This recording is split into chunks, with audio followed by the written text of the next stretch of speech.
శుభములు. మరి ప్రశస్తమైనటువంటి ఆదివారం నాడు మనకు ఏర్పాటు చేయబడినటువంటి దేవుని లేఖన అంశం క్రీస్తు గాయముల గుర్తులుగా అభిషక్త పరిచర్య. క్రీస్తు గాయముల గుర్తులుగా అభిషక్త పరిచర్య. క్రీస్తు ప్రభుల వారికి గాయాలు ఎక్కడెక్కడయ్యాయి? చేతులలో, కాళ్ళలో, తలలో, నడుము దగ్గర, అంతేనా? వీపున. ఒక మాటలో చెప్పాలంటే తల నుంచి అరికాలు వరకు ఆయనకు అనేకమైనటువంటి గాయాలు తగలటం జరిగింది. ఇవి శారీరక పరమైనటువంటి గాయాలు. అయితే మానసిక పరమైనటువంటి గాయాలు కూడా క్రీస్తు ప్రభుల వారికి చేశారు. ఎలా అంటే మాటలతో దూషిస్తూ, దేవునికి దూరముగా జీవిస్తూ, ఇలాగా అనేకమైనటువంటి వాటి చేత కూడా క్రీస్తు ప్రభుల వారిని గాయపరచడం జరిగింది. ఇంత యేసుక్రీస్తు ప్రభుల వారికి గాయాలు ఎవరు చేశారు? యేసుక్రీస్తు ప్రభుల వారిని కొట్టింది ఎవరు? వినాలి వాక్యాన్ని, చెప్పండి. ఆ గాయాలు ఎవరు చేశారండి? వినాలి. నువ్వేనా చేసింది? ఎవరు చేశారు ఆ గాయాలు? ఏం చెప్పరు?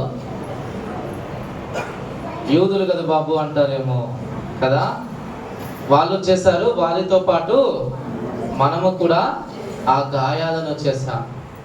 మరి గాయాలు చేశామని యేసుక్రీస్తు ప్రభుల వారు మనల్ని త్రోసివేయలేదు. ఎందుకు ఆ గాయాలు అయ్యాయంటే, వాస్తవానికి ఆ శిక్ష అనుభవించేటటువంటి వారము మనమే.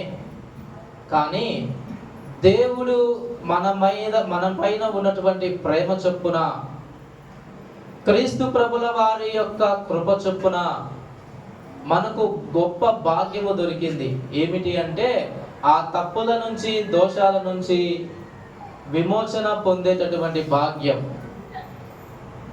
ఆ యొక్క శిక్షల నుంచి విడుదల నొందేటటువంటి కృపను యేసుక్రీస్తు ప్రభుల వారు మనకు అనుగ్రహించారు. ఆయన మరణముతో, పునరుత్థానముతో నూతనమైనటువంటి శక్తిని, జీవాన్ని నీవు పొందుకోవడం జరిగింది.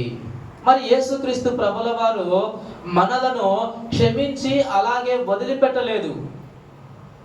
ఆయన తన యొక్క కృపను నిరంతరము కూడా కొనసాగించాలనుకుంటున్నారు.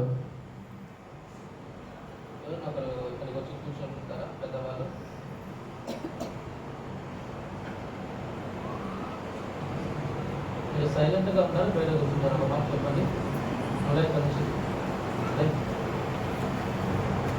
కూర్చోకో.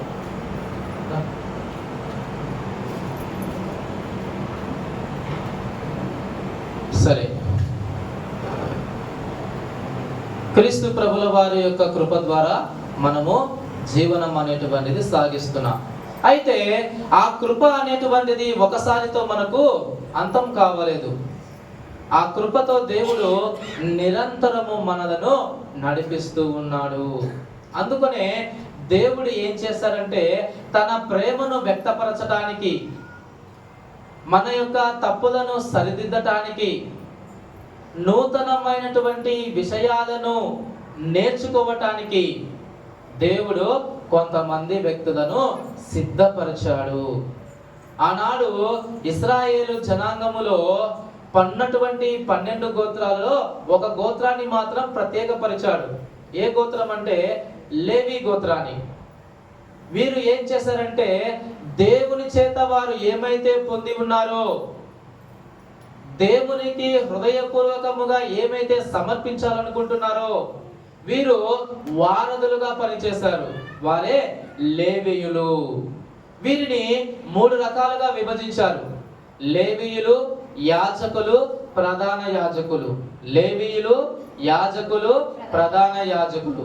లేవీయులు ఏం చేస్తారంటే ఇశ్రాయేలు జనాంగం లేదా విశ్వాసులు దేవుని సన్నిధానములో తెచ్చినటువంటి అర్పణలను సిద్ధపరచడము, ఆలయమునంతటిని కూడా శుభ్రపరచడం. లేవీయులు చేసే పని సిద్ధపరచడము, శుభ్రపరచడము. యాజకుల పని ఏంటంటే విశ్వాసులు వచ్చినటువంటి ఆయా అర్పణలను కృతజ్ఞతతో సమర్పించిన వాటిని వీరు దేవుని సన్నిధానములో దేవునికి సమర్పిస్తారు. ఇక ప్రధాన యాజకులు ఏం చేస్తారంటే వారికి సందేశాన్ని అనుగ్రహిస్తూ అక్కడ ఆ కార్యక్రమాలన్నిటిని కూడా అజమాయిస్తూ చేస్తూ ఉంటారు. ఇది ఆనాటి ఇశ్రాయేలు కాలములో జరిగినటువంటి పద్ధతి. తర్వాత దేవుడు ప్రవక్తల ద్వారా, సేవకుల ద్వారా, పరిచారకుల ద్వారా వారికి నూతనమైనటువంటి సంగతులను తెలియజేస్తూ, తప్పు చేస్తే సరిదిద్దుతూ ఆ విశ్వాస ప్రయాణాన్ని నడిపించడం జరుగుతుంది. మరి నేటి భాషలలో వీరిని మనము ఏమని పిలుస్తున్నామంటే అభిషక్త పరిచర్య సేవకులు, పరిచర్యలు. అభిషక్త పరిచర్యలు, అభిషేకం పొందినటువంటి వారు చేసేటటువంటి సేవ అభిషేక పరిచర్య. ఎప్పుడైనా చూసారా మీరు? అభిషేకం పొందినటువంటి వారు చేసేటటువంటి పరిచర్యను మీరు ఎప్పుడైనా చూసారా? ఇప్పటికి బలి వెలిగింది కదా. అభిషేకం పొందినటువంటి వారు ఎవరంటే సంఘములో ఉన్నటువంటి గురువులా, పెద్ద మనుషులా? సంఘము గురువా? సరే, సంఘములో ఉన్నటువంటి గురువు. మనకు ఒకరిమే ఉన్నాం కాబట్టి ఒకరే. అదే కొన్ని పెద్ద చర్చలకు వెళ్తే ఇద్దరు లేదా ముగ్గురు ఉంటారు. ఈ యొక్క అభిషేకం పొందినటువంటి వారు సంఘములో పరిచర్య చేస్తారు. మరి మీ మధ్య గురువుగా ఉన్నాం కదా, నేనేమన్నా చేశానా? మీకు పరిచర్య ఏమైనా చేశానా? ఏం చేస్తాను ఒకసారి చెప్తారా? వాక్యం చెప్తాను, అంతేనా? ఆరాధన నడిపిస్తాను, అంతేనా? బాప్తిసం ఇస్తాను, ఇంకా అది వాక్యంలో వచ్చేస్తుంది. ఎందుకు మూడే చెప్పినారు, ఇన్నేనా నేను చేసింది? పెళ్ళిళ్ళు చేయలే, ఇంకా ఎవరు చనిపోలేదు కాబట్టి భూస్థాపన చేయలేదు. ఇంట్లో ఏదైనా నేను దాదాపు వచ్చి 3 నెలలు అవుతా ఉంది. ఆశ్చర్యకర విషయం ఏంటంటే బాబు మా ఇంట్లో ప్రార్థన ఉందని ఇంతవరకు ఒకరు కూడా పిలిచలే ఊళ్ళో. బాబు మా కొడుకు పుట్టినరోజు లేదా మా ఇంట్లో ఇలాగ కృతజ్ఞత ప్రార్థన ఉంది, ఇచ్చి చేయండి అంటే ఆదివారం వస్తా ఒకసారి ఒక ఇంట్లో అయిపోయి, ఇక మధ్యలో గురువే గణపురాణం కదా. అంటే ప్రార్థన చేస్తాను, వాక్యం చెప్తాను, పెళ్ళిళ్ళు చేస్తాను, బాప్తిసాలు ఇస్తాను, ఆరాధన నడిపిస్తాను. మా ఇదే నేనేం చేసింది. సరే, ఇంకా ఏదైనా కార్యక్రమాలు ఉంటే అవన్నీ చేయడం జరుగుతుంది. మరి వాస్తవానికి గురువు ఏం చేస్తారంటే మీకు సుఖ దుఃఖాలలో ముందుగా ఉంటాడు. వాస్తవానికి దుఃఖాలలో, సంతోషాలలో ముందుండడం కాదు, కానీ దుఃఖ సమయంలో కూడా గురువు ఏం చేస్తారంటే వారి పక్షాన నిలబడి ప్రార్థన చేయడం జరుగుతుంది. మరి చాలా మంది అంటారు, బాబు పరిచర్య చేయడం చాలా సులువు కదా అని. నిజంగానే సులువు కదా కాదా? వారానికి ఎన్నిసార్లు వస్తాం మీ దగ్గరికి? మరి ఒకసారి సులువే కదా కాదా? అయితే ఈ పాస్టెట్లో 7 సంఘాలు ఉంటాయి. ఉదయం సీకట్లో మొదలు పెడితే ఇప్పటికి అయిపోలే. ఒక వారమే, ఒక రోజే కదా బాబు నువ్వు కష్టపడేది. ఇక సోమవారం నుంచి శనివారం వరకు ఖాళీనే కదా. ఏం పనులు, ఏమైనా పనులు ఉంటాయా? మరి సేవ సులువే కదా. ఆమె తల ఊపుతుంది. సరే, ఒక సోమవారము ఎవరైనా పిలుస్తారు, బాబు మా ఇంట్లో ఈరోజు మా పెద్దలు చనిపోయారు, జ్ఞాపకార్థ కూడిక ఉంది రండి అంటారు. సరే వస్తాను, ఎన్నికి రావాలయ్యా అంట. బాబు ఖచ్చితంగా 12కి రండి బాబు అంటారు. సరే అని గుర్తు పెట్టుకొని ఉంటాం. ఉదయాన్నే 8కి ఫోన్ చేస్తుంటాడు, బాబు ఈరోజు ప్రార్థన ఉంది, నేను చెప్పావు కదయ్యా గుర్తుంది అంట. మళ్ళీ 10కి ఫోన్ చేస్తాడు, బాబు బయలుదేరాలి లేదా అని. అయ్యా నువ్వు చెప్పింది 12 కదా, ఇంకా 10 కదా అంట. మళ్ళీ 11 ఫోన్ చేస్తాడు, బాబు బంధువులు అందరూ వచ్చేసారు త్వరగా రా అని. ఓయ్ మా సిద్ధపడ్డాడని చెప్పేసి నేను హుటాహుటిన వచ్చేస్తా. ఆడికి వస్తానే చూస్తాడు, బాబు వచ్చావా కూర్చో, ఒక 5 నిమిషాలు బాబు, అన్నీ సర్దుతున్నారు అంటారు. ఆ 12 కాస్త 1 గంట అవుతుంది. ఏమయ్యా టైం అయిపోయింది, నన్ను అంత తొందరించావు, మళ్ళీ ఇప్పుడేమంటే బాబు 5 నిమిషాలు బాబు, మైదుకుల్లో మా వాళ్ళు ఉన్నారు వస్తున్నారు అంటారు. అది కాస్త 2 అవుతుంది. అంటే ఒక టయానికి చెప్తే ఆ టైం నుంచి 1 గంట కాదు, 2 గంటలు కాదు, 3 గంటలు. ఇంకా ఫస్ట్ టైం ఎక్స్పీరియన్స్ చేసిన ఒక జ్ఞాపకార్థకుడికకు 5 గంటలు వెయిట్ చేశాను. మధ్యాహ్నం 12కు పోతే సాయంత్రం 5 చేసినారు.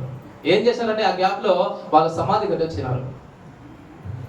నిజం, వాళ్ళంతా వేరే ఊర్లో ఉంటారంట.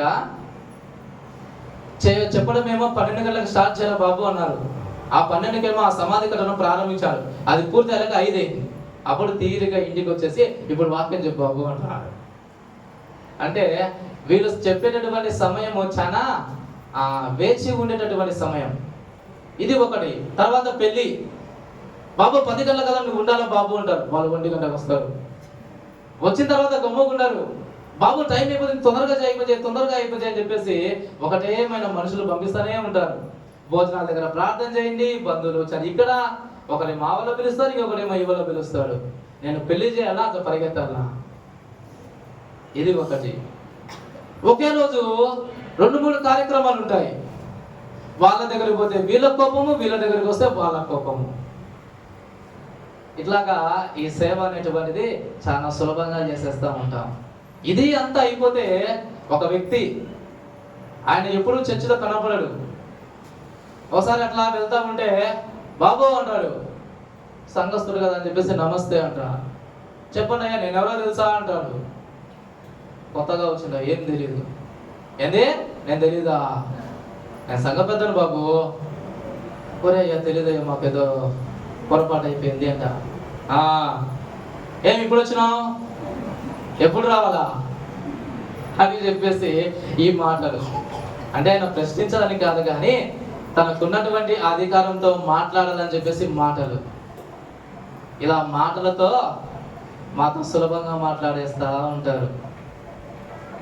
ఏదైనా కార్యక్రమానికి లేటుగా వస్తే నాతో పాటు వెనక ఉన్నటువంటి కుటుంబాన్ని కూడా తీసేస్తారు. ఇంత సులభమైనటువంటి పరిచర్య కదా. ఇవి నేటి దినాలలో అనుకునేటువంటిది. ఇంకా కొంతమంది అంటారు, ఏంది బాబు మీరు ఎక్కడికి పోయినా కానీ బాగా అందరూ గౌరవిస్తారే, వెనక అవమానాలు కూడా ఉంటాయ్యా, అది మాత్రం చూడరు. ఏంది బాబు మీకు డబ్బుకు కుదవలా అంటారు.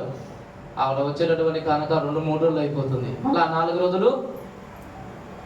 ఇలాగా పైకి కనిపించేటటువంటి సంతోషాలనే చూస్తుంటారు కానీ లోపల తగిలేటటువంటి ఆ గాయాలను, శ్రమలు చూడరు. కానీ ఎన్ని ఇబ్బందులున్నా దేవుడు ఏం చేస్తున్నాడంటే వాటన్నిటిలో నుంచి తప్పించి తాను ఏర్పాటు చేసుకున్నటువంటి వారికి తన కృపతో నడిపించడం జరుగుతుంది. ఇక్కడికి రాకముందు వేరే ఆదోని, దాదాపు కర్ణాటక బోర్డర్, వాళ్ళకు తెలుగే రాదు కానీ అక్కడ మన తెలుగు డయాసిస్ ఉంది. నేను పోతేనే తెలుగు మాట్లాడతారు, మిగతా అంత కన్నడనే.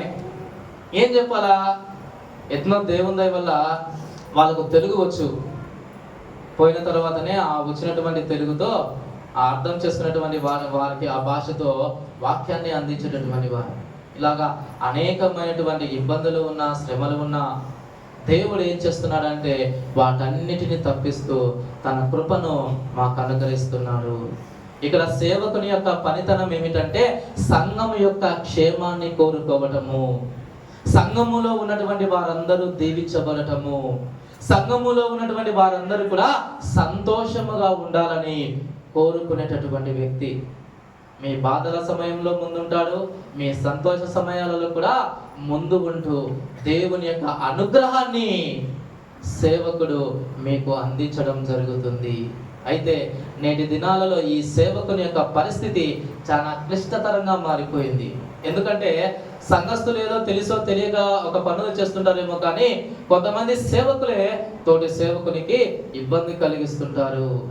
వారికి ఉన్నటువంటి అనుభవంతో, వారికి ఉన్నటువంటి జ్ఞానముతో తోటి సేవకులకు, చిన్నవారికి సహాయం చేయవలసింది పోయి వారు ఆ యొక్క అవకాశాన్ని అందివ్వకుండా చేస్తూ ఉంటారు. కానీ అటువంటి ఇబ్బందులు వచ్చినా కానీ దేవుడు ఏం చేస్తాడంటే ఆ బిడ్డలకు తన యొక్క కృపను బయలుపరిచి నడిపింపడం జరుగుతుంది. మరి ఈనాడు మనము లేఖన భాగాలను చదవగా విన్నాం. మరి అభిషేకం పొందినటువంటి వారు ఆ పరిచర్య చేస్తూ ఉన్నప్పుడు ఎటువంటి సమస్యలు వచ్చాయో, ఎలాగా వాటిని వారిని ఎదుర్కొన్నారో, ఏ విధముగా సఫలీకృతము చెందారో నేటి ఈ లేఖన భాగాలన్నీ కూడా తెలియచేస్తున్నాయి. అవేంటో ఒకసారి చూద్దాము. మొదటి విషయాన్ని చదువుదాం. సమూయేలుకు రాసినటువంటి మొదటి గ్రంథము 22వ అధ్యాయము 23వ వచనం. సమూయేలుకు రాసినటువంటి మొదటి గ్రంథము. నీవు భయపడక నా యొద్ద ఉండుము, నా యొద్ద నీవు భద్రముగా ఉందువు. ఎవరంటున్నారు ఈ మాటలు? ఏం పలుకరు? దేవుడా? దావీదు గారు అంటున్నారు. సమూయేలుకు రాసినటువంటి మొదటి గ్రంథము 22వ అధ్యాయము ఎంతవరకు చదివాం మనము?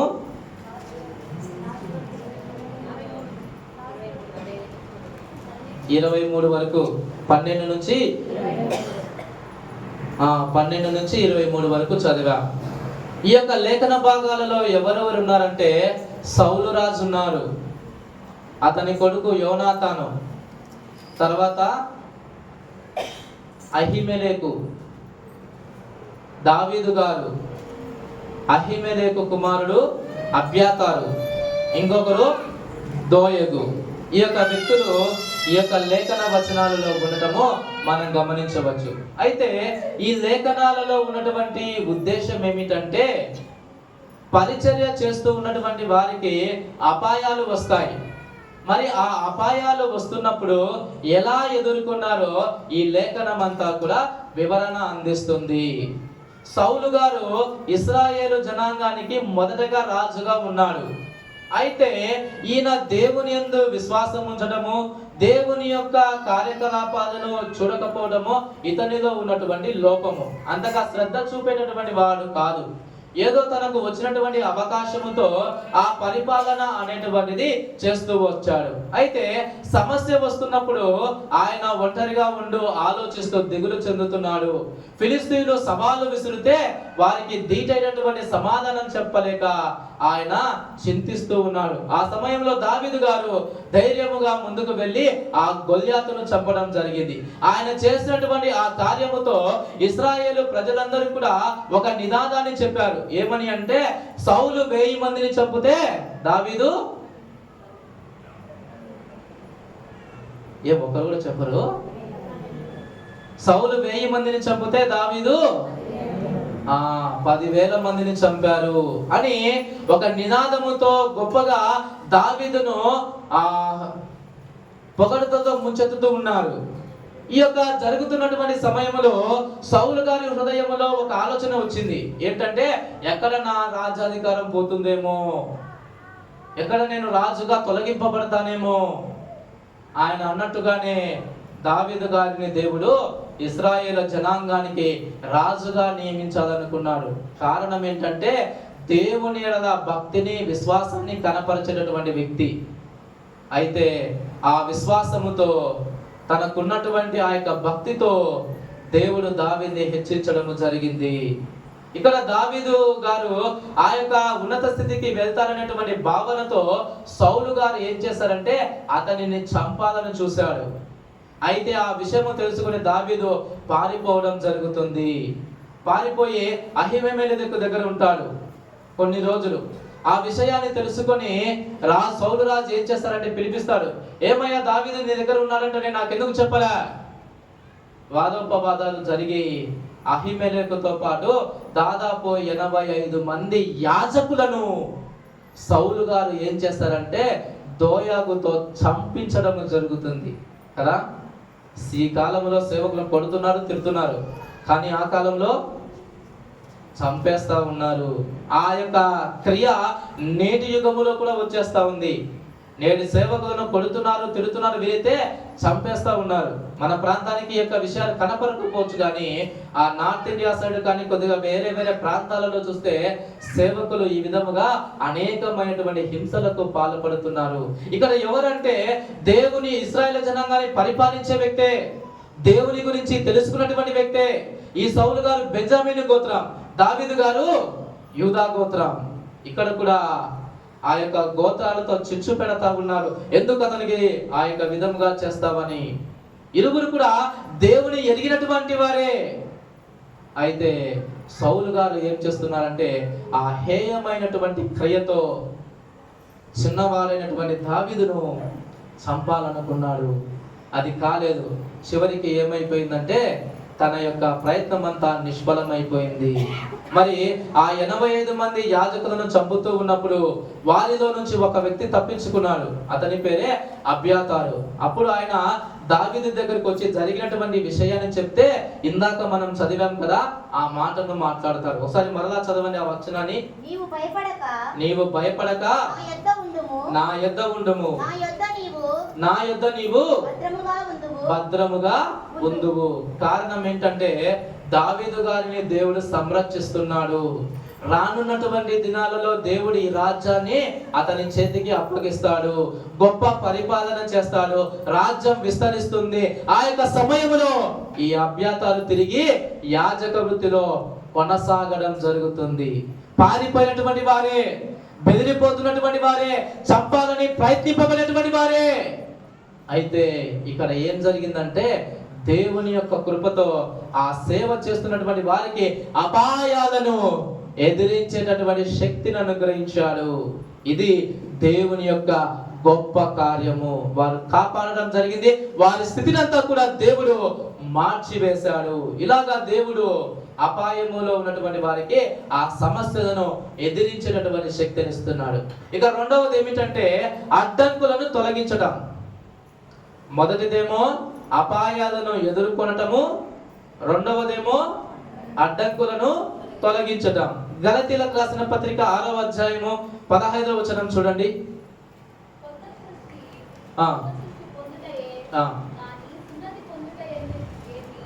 సున్నతి పొందుట ఎందేమి కానీ పొందకపోవట ఎందేమి కానీ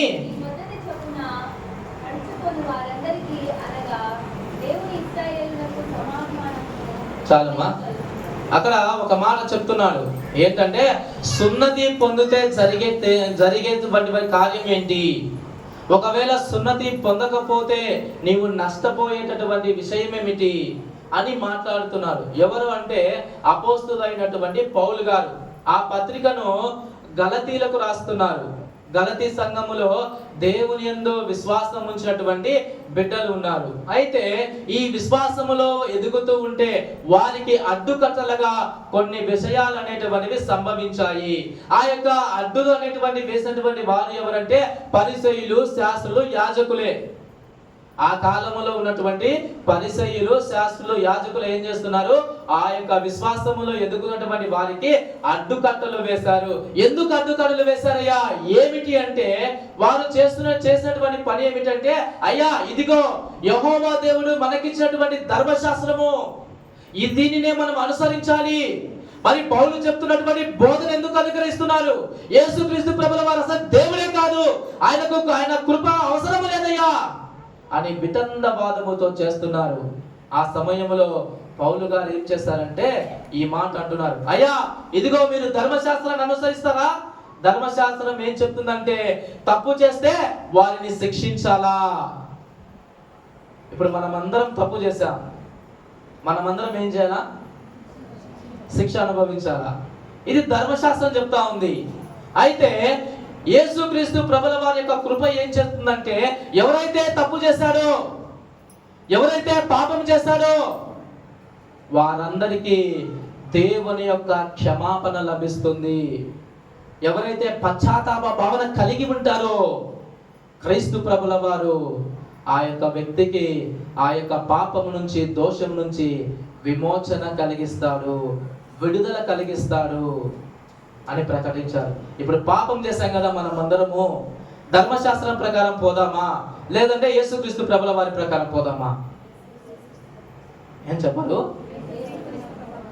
యేసుక్రీస్తు ప్రభుల వారి యొక్క కృపనే వేడుకుంటాం. అదే ఇక్కడ జరిగింది. ఇదిగో యేసుక్రీస్తు ప్రభుల వారు తన కృప ద్వారా మనకు మరొక నూతన జీవాన్ని అనుగ్రహిస్తాడయ్యా. మన తప్పులను సరిదిద్దుకునేటటువంటి మార్గాన్ని ఇస్తాడు. తన కృపతో మనల్ని సరిదిద్దుతాడయ్యా అన్న విషయాన్ని తెలిపి ఆ అడ్డంకులను తొలగించాడు. ధర్మశాస్త్రములో ఉన్నటువంటి కార్యాలు మనము ఆచరించినా ఆచరించకపోయినా ఏమీ లేదయ్యా.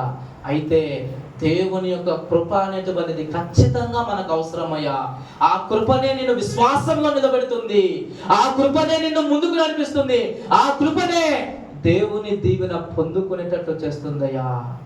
నిన్ను పరిశుద్ధపరుస్తుంది. నీ శాపాన్ని దోషాన్ని తొలగిస్తుందయ్యా అని సెలవివ్వడం జరిగింది. ఇలాగా అడ్డంకులను తొలగింపజేస్తుంది. ఇక మూడవది ఏమిటంటే అప్పగింపబడినటువంటి పరిచర్య. మొదటిదేమో ఏం చెప్పాను? మర్చిపోయారా? అపాయాలను ఎదుర్కొనేలాగా చేస్తుంది. రెండవదేమో అడ్డంకులను తొలగింపజేస్తుంది. ఇక మూడవది అప్పగింపబడినటువంటి పరిచర్య. ఇది యోహాను సువార్త 21వ అధ్యాయం 18వ వచనం చూడండి. చాలండి. యేసు నా గొర్రెలను మేపుము. ఇక్కడ యేసుక్రీస్తు ప్రభుల వారు సీమోను అనేటటువంటి పేతురుతో మాట్లాడుతున్నాడు. ఆయన దగ్గర శిష్యులు ఉన్నారు, దోణి ఉంది, చేపలు ఉన్నాయి. అయితే పేతురుని పిలిచి అడుగుతాడు. ఏమని అడుగుతాడంటే, పేతురు నీవు నన్ను ప్రేమిస్తున్నావా అని. మొదటిసారి అడిగితే పేతురు గారు ఏం చెప్పారంటే, నేను నిన్ను ప్రేమిస్తున్నాను ప్రభువా అని సెలవిచ్చాడు. కొద్దిసేపు ఆగిన తర్వాత రెండోసారి కూడా అడిగాడు. ఆయన ఆశ్చర్యపోయి నేను ప్రేమిస్తున్నాను అని చెప్పాడు. మూడవసారి కూడా అదే ప్రశ్న వేసినాడు. ఇంకా ఈ పేతురుకి యాసరికి వచ్చేస్తుంది, విసుగు చెందినాడు. ఏమని సమాధానం చెప్పినాడంటే, నీకే తెలియను ప్రభువా అన్నాడు. అంటే ఒకటే ప్రశ్నను పదే పదే అడిగితే మనకు కూడా విసిగే. పేతురు కూడా ఆ విసుగు వచ్చేసింది. అయితే ఇందులో ఉన్నటువంటి అర్థం ఏంటంటే, మొదటిసారి ప్రశ్న వేసేటప్పుడు నేను ప్రేమిస్తున్నాను అని చెప్పిన తర్వాత క్రీస్తు ప్రభుల వారు ఏమన్నారంటే, ఇదిగో నా గొర్రె పిల్లలను మేపుము అన్నాడు. రెండోసారి ఏమన్నాడంటే, నా గొర్రెలను కాయుము అన్నాడు. మూడవసారి అడిగినప్పుడు నా గొర్రెలను మేపుము అన్నాడు. ఈ యొక్క పదాలను గమనిస్తే చాలా చిత్రంగా ఉంటాయి. ఏం బాబు అంతా ఒకటే కదా, అందులో ఏముంది విశేషము అంటారు. గొర్రె పిల్లలను మేపడం సులభమా, గొర్రెలను కాయడం సులభమా? ఏది నవ్వుతారు? మీరు చెప్పండి రా. కాయడం కష్టమా కాదా? మేపడం సులభమా? మేపడం సులభమా కాయడం సులభమా? రెండు ఒకటే బాబు అంటారా? సరే, గొర్రె పిల్లలకైతే చుట్టూ కంచె వేసేసి వాటిలో దాన్ని పెట్టి దానికి అవసరమైనటువంటి ఆహారాన్ని నిలబెట్టి సరిపోతుంది, అవునా? గొర్రెలనైతే అవి ఒకటేమో ఇక్కడికి వెళ్ళి మేస్తుంది, ఇంకోటేమో అంత దూరం వెళ్ళి మేస్తుంది, ఇంకోటేమో దాన్ని దీన్ని కొడతా ఉంటుంది కదా. మరి కాయడం సులభమా మేపడం సులభమా? మళ్ళా కాయడం అంటారు, మేపడం అంటారు. మేపడమే సులభం, కాయడం అనేటువంటిది చాలా కష్టం. అయితే ఇక్కడ మొదటి దానిలో ఉన్నటువంటి అర్థం ఏంటంటే, పడవలో ప్రయాణిస్తున్నప్పుడు సీమోను అని పిలిచాడు. అంటే అది అతనికి ఉన్నటువంటి పాత పేరు. పాత విధానంలో ఆయన ఏం చేసేవాడంటే చేపలు పట్టేవాడు. ఇదిగో దోణి ఉంది, వల ఉంది, వలలో విస్తారమైనటువంటి చేపలు ఉన్నాయి. పాత బ్రతుకును జీవిస్తావా లేదా కొత్త బ్రతుకును జీవిస్తావా అని అడిగాడు. అందులో ఉన్నటువంటి అర్థం అది. ఇక్కడ క్రీస్తు ప్రభుల వారు ఎందుకు 3 సార్లు పేతురుని అడిగారంటే, 3 సార్లు బొంకాడు కాబట్టి. అంటే నేను క్రీస్తు ప్రభువు అనే శిష్యుని కాదు అని అబద్ధం చెప్పాడు కాబట్టి ఆయన చేసినటువంటి తప్పిదాన్ని సరిదిద్దుతూ తిరిగి సేవా జీవితంలో ముందుకు నడిపిస్తా ఉన్నాడు. ఇక్కడ రెండవది ఏమిటంటే గొర్రె పిల్లలను కాయము అంటారు. గొర్రెలు వాటికి ఉన్నటువంటి ఆలోచనతో అవి ప్రమాదాన్ని గుర్తించకుండా వెళ్తూ ఉంటాయి. సంఘములో ఉన్నటువంటి వారు కూడా అంటే అమ్మా అక్కడికి వెళ్ళొద్దు అంటే అక్కడికే వెళ్తారు. టయానికి రండిమా అంటే టయానికి మాత్రం రారు. ఏది వద్దు అంటే అదే పని చేసేస్తారు కదా. ప్రమాదాలు వస్తాయనే సేవకుడు చెప్తూ ఉంటాడు, ఇదిగో సేవ ఈ విధముగా ఉంటుంది. సంఘములో ఉన్నటువంటి కొంతమంది విశ్వాసులు ఆధ్యాత్మికంగా ఎదగడానికి సమయం పడుతుంది. మరి గొర్రె పిల్లలకు ఏ విధంగా అయితే మేత వేసి కాస్తావో అదే విధముగా వీరిని కూడా కాయము అని చెప్పేసి సెలవివ్వడం జరుగుతుంది. ఇంత కష్టతరముతో ఇంత బాధ్యతతో సంఘములో ఉన్నటువంటి గురువు సేవ చేస్తుంటాడు. మరి సంఘములో ఉన్నటువంటి వారు ఒక శ్రద్ధతో వారిని మనము చూడవలసినటువంటి పని ఉంది. మరి ఎక్కడైనా మనం పొరపాట్లు చేస్తూ ఉంటే వాటిని సరిదిద్దుకోవాలి. అప్పుడు దేవుడు తన యొక్క కృపను మనకు బయలుపరుస్తాడు. కీర్తన 56:12 చూడండి. కీర్తన 56:12. దేవా నీవు మరణంలో నుండి నా ప్రాణాన్ని తప్పించి ఉన్నావు. నేను జీవపు వెలుగులో దేవుని సన్నిధిని సంచరించినట్లు జారి పడకుండా నీవు నా పాదములు తప్పించి ఉన్నావు. మనం అడుగులు వేస్తున్నప్పుడు మన పాదము జారకుండా ఉండాలి. దేవుని సన్నిధానం వైపు మన అడుగులు ఉండాలి. ఈ లోకంలో అనేకమైనటువంటి ప్రమాదాలు ఉంటే వాటన్నిటిలో నుంచి తప్పించి జీవాన్ని ఇస్తూ నిన్ను సంరక్షిస్తున్నాడండి. అటువంటి ఆశీర్వాదాన్ని మర్చిపోవద్దు. సంఘములో ఉన్నటువంటి విశ్వాసులకు దేవునికి మధ్యగా ఈ గురువు ఈ పరిచర్యను చేస్తూ ఉన్నారు.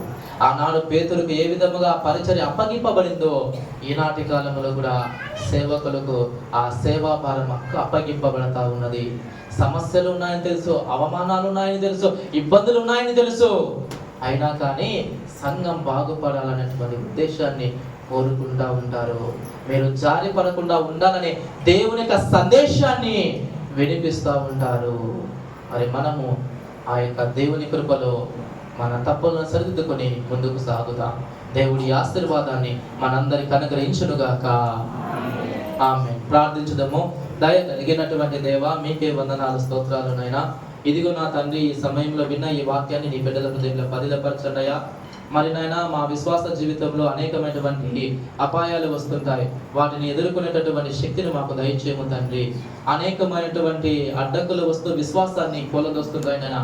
వాటిని నాయనా తొలగించమని, మా విశ్వాసాన్ని అభివృద్ధి పరచమని ప్రార్థిస్తున్నాం తండ్రి. మీరు మాకు అప్పగించినటువంటి ఈ పరిచర్యను ముందుకు సాగే కృపను దయచేయండి. ఎక్కడైనా మేము పొరపాట్లు చేస్తే క్షమించమని, మీ కృపతో నడిపించమని యేసు నామమున ప్రార్థన చేస్తూ విన్నవించి వేడుకొనుచున్నాము తండ్రి.